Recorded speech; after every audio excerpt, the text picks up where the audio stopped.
Welcome to the Power in Motion podcast, the show for women who want to develop a kinder relationship with their body so you can feel healthy, happy, and confident without restricting food, doing torturous exercise, or constantly worrying about the number on the scale. I'm your host, Kim Hagel, size-inclusive fitness specialist and certified non-diet health and life coach specializing in body image. This podcast is here to provide weight-neutral, health at every size aligned information and coaching on sustainable habits and mindset shifts so you can feel your very best in the body you have right now. Let's lace up our runners and go for a walk while we chat. Hello, friends, and welcome back. This week is all about embodiment, embracing and learning to be in and with our body, and choosing movement that nourishes the whole self. Embracing embodiment is the second principle of joyful movement. I often say that we are more than our bodies. Did you know, though, that we actually have 4 bodies? Our physical body, our mental body, our emotional body, and our spiritual body. Maybe you haven't thought of it in this way. I mean, we all know we have a soul and feelings and thoughts, but have you ever considered these parts of you as pieces of your whole? Parts of you that when we're seeking health, i.e. engaging with food and exercise, need just as much attention as the physical body itself. Now, if your brain is reacting to this first sentence and thinking that this all sounds a little woo-woo, I'm going to suggest that having that thought is a clear sign that you need to listen to this podcast because you're about to realize why you've struggled or given up on all the fitness programs you've tried in the past. We're going to dive deep into how diet culture's obsession with changing the appearance of our physical body actually violates the rest of us and keeps us stuck on the start-stop cycle or avoiding exercise altogether. I'm going to teach you how to reconnect to all the parts of you through mindfulness and how to engage with exercise in a way that actually empowers you and leaves you feeling content, accomplished, and wanting more. Sound good? Cool. Let's get into it. Okay, so let's backtrack a little. Last week, we talked a lot about diet culture. And if you missed that episode, you really need to go back and listen to it because it's kind of pivotal to everything I talk about. We really exposed how diet culture influences our behavior when it comes to how we choose to exercise and eat food. Often, we see exercise as a transaction, a way to earn or burn calories. We feel we need to pay off our food choices or exercise in order to justify a treat. Or we exercise only to lose or maintain weight. Either way, our focus is only on our physical body. And when this is our focus, we engage in activities or programs that are really hard, punitive even, that we don't necessarily like, or even sometimes cause us pain, because that's what we're taught we need to do in order to achieve the ideal picture of health, i.e. thinness. And we talked about why we then struggle with motivation and need to rely on willpower, external rewards, or accountability to get us to stick with it. Because engaging in activities that you don't like, that don't feel good, the point of which is only to change the appearance of our physical body, that's super demotivating. I'm going to take that a step further and say that the reason it is so demotivating is because punishing yourself with exercise or restrictive eating is a violation to your mental, spiritual, and emotional bodies. The reason you give up on or avoid exercise is because those other 3 bodies are screaming for some love and attention. Diet culture has us believing that there's only one way we should all look, and fitting in or feeling like you belong means doing everything you can to achieve this ideal. By default, we begin to believe that our physical body is the only part of us that matters, that our value and worth is tied up in how we look. That's why we keep coming back to this cycle of restriction and punishment, even though we know it doesn't work long term, because we're consumed by the utter shame we feel about our bodies not conforming to the ideal. And shame is such a powerful emotion, ladies. Shame is something that we feel inside whenever our belonging or our acceptance or our value is threatened. Shame works to get us to comply with the norm. And because of its intense power, Shame gets us into action to try to get us to fit in. Belonging is an innate need that we all have. And because of the shame and, dare I say, hatred we feel for our bodies, we in effect cut ourselves off from our other three bodies. We unconsciously decide that our mental, spiritual, and emotional needs do not matter. All that matters is what can be seen from the outside, physical health in the form of thinness. The vast majority of women, actually people in general, are dissociated from their bodies, from our whole body, like all four bodies. And this dissociation is a normal reaction. We talked in previous episodes about how 91% of women are not satisfied with their body. The majority of women hate their body and desperately want to change it. Living in a body you hate is kind of like living with a partner that you literally despise. Like, you can't stand them, but you're forced to live together, work together, and you can never ever get away from them. It's just like that with our body. We can't escape from it. We're forced to live in it, but we hate it. So we cope with that by dissociating from it and cutting ourselves off from our spirit and our emotions. And we become head people. We focus only on actions that we can take in order to reach a place of self-acceptance in the form of body conformity and completely ignore the other parts of us that make us whole. But here's the kicker. You can't create a body you love through hateful action. Even if you've been successful losing weight in this way before, I can pretty much guarantee that it didn't result in you loving your body. If it did, you'd have maintained it. Just like you can't create a loving relationship with your partner by nagging and controlling them, you can't create a body you approve of through restriction and punishment. And also, just like you can't flip a switch and decide to love someone you despise, you can't just decide to love your body overnight. Body love is kind of a trite term that I think is thrown out a little too willy-nilly these days. Body positivity is all the rage, and while I support the movement and I think it's really great for us to normalize all bodies and start celebrating bodies of all sizes, shapes, colors, and abilities, it kind of sets the bar a little too high for the rest of us. Like, it is just not possible for the majority of women who've spent their life hating their body to suddenly start loving it. The gap is too large. In my program, Right Body for Me, we work through the steps to bridging that gap through our thoughts. It's too much to get into today, but the goal feeling between body hatred and body love is body neutrality. In other words, we want to neutralize how we feel about our physical body. Instead of seeing it as an object that needs to look a certain way in order to be acceptable, rather, the goal is to see our body as a vehicle through which we get to experience life. The purpose of our physical body isn't to look good or to conform to a norm. Its purpose is to allow us to do the things we want to do. And maintaining our body by caring for all parts of it means we get to experience more of the things we enjoy for longer. So rather than focusing on what we love or hate about our body, a more neutral approach is to think about what you appreciate about it. Expressing gratitude for what your body can do is a great way to bridge the gap into body acceptance. And that brings me full circle back to the concept of embodiment. Embodiment, or being in your body, is the ticket to body acceptance. And it's the key to getting yourself off this roller coaster relationship that you have with exercise and dieting. Reconnecting to all the parts of your body and choosing to eat and move in such a way that nourishes all of you and makes you feel connected, empowered, nourished, and whole, that's what's going to motivate you to keep coming back for more. Remember back in episode 2, we talked about the 3 things that are proven to motivate people when it comes to exercise? Do you remember what they are? Number 1 was feeling successful.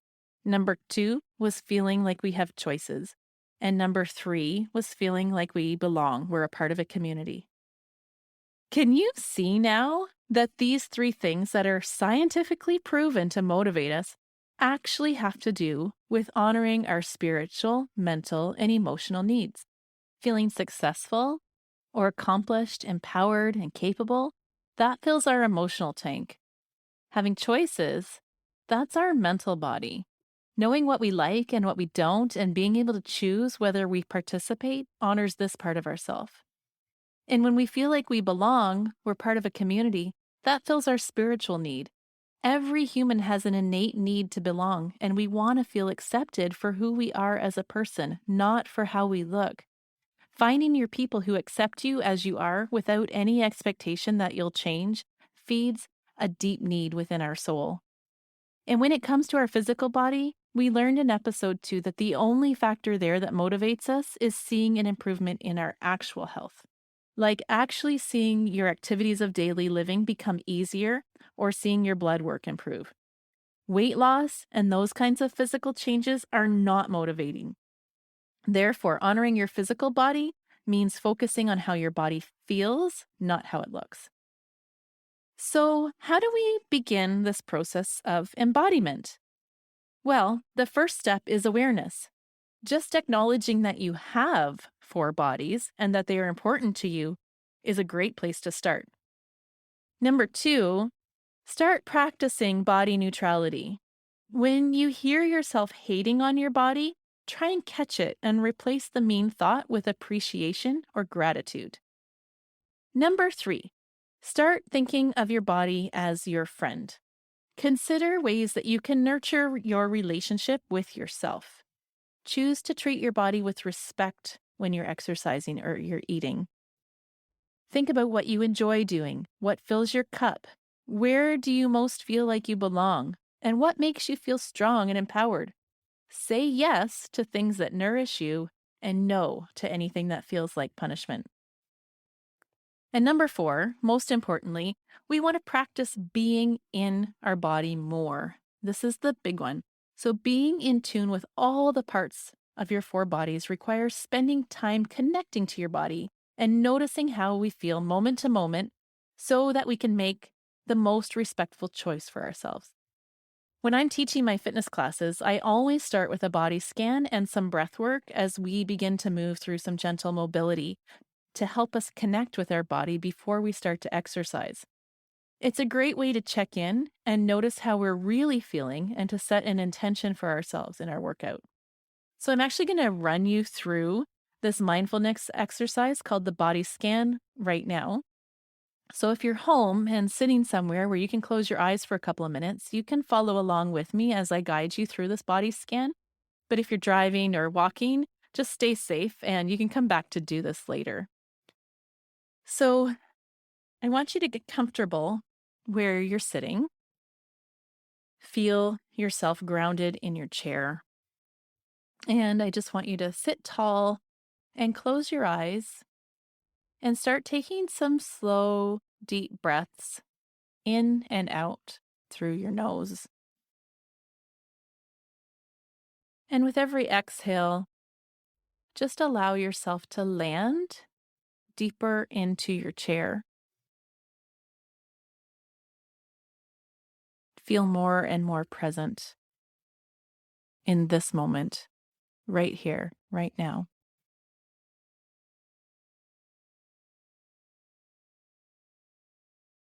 And continue to breathe in and out through the nose while we move our awareness to the different parts of our body. So, starting at the top of our head, bring your awareness to the crown of your head, your temples, your forehead, your jaw, and just notice any sensations as you continue to breathe. You don't have to change those sensations, you don't have to judge them, you can just notice them. If it's easy to let tension go, then go ahead. But the goal here is just to notice sensations. So bring your awareness further down into your neck, shoulders, chest, and upper back. Noticing any sensations or tension that you might be holding there, releasing it if it's easy. And then move your awareness down your arms, your wrists, your hands, your fingers. And just notice as you're sitting here, are your hands in a comfortable position? Maybe you shift a little bit. Continue to bring your awareness down your torso, your chest, abdomen, and your pelvis. Noticing any sensations in your back. Notice how you're feeling here, grounded in your chair. Taking an exhale and releasing any tension that you can. And next, moving your awareness down through your thighs, buttocks and knees, your calves, down to your ankles, and right to your feet. Again, just noticing any sensations that you feel, allowing any unnecessary tension to leave your body, and just feel the sensation of your feet connected to the ground and your buttocks connected to the chair, and allow yourself to feel present, supported, and grounded right here in this present moment.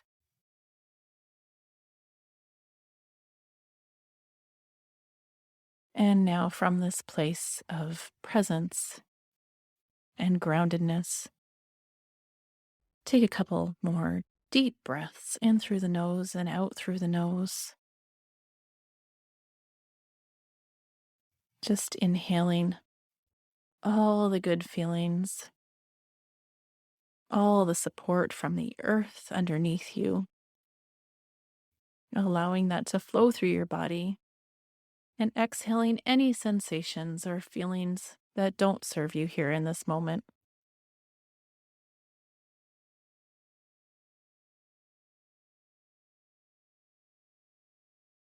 And when you feel ready, you can blink your eyes back open and come back into the present moment. And just take a couple of seconds to reintegrate to your surroundings. And a deep breath. So if you're new to embodiment, then I recommend you practice a body scan such as that every day with intention. And as you become more practiced at it, it will become more automatic, and you'll be able to do it really quickly and effortlessly, moment to moment in your daily life. And it will become your default way to make decisions that honor your body. Okay, friends, so we covered a lot here today. Perhaps you'll want to listen to this one again and let some of these concepts sink in. On next week's show, we're going to talk about principle number 3 of joyful movement, which is saying no to painful exercise. We're going to take the no pain, no gain mentality and flip it right on its head. In the meantime, if you're looking for more on this topic, you can find me on Instagram and Facebook at Radiant Vitality Wellness, and you can learn more about how to work with me on my website, radiantvitality.ca. Thank you so much for being part of this community. I appreciate each and every one of you. Be well, my friends, and here's to your Radiant Vitality. Thanks for tuning into the Power in Motion podcast today. If you love what you're learning here, then I invite you to take the next step of embodying these concepts into your own life so that you can live your healthiest, happiest life and never again feel held back by your body. Coaching is the fastest, most efficient pathway to taking what you know in your head to actually applying it and seeing results. Whether you're looking to make changes around movement, food, body image, or all three, I'm here to help you nurture a kind, respectful, and trusting relationship with your body so you can feel your very best. Click the link in the show notes to book a free consultation, and together we'll uncover what's getting in the way of you having the results you want. You'll leave this call knowing exactly what you need to work on, and together we'll explore whether one of my coaching offers is a good fit for you. I can't wait to meet you.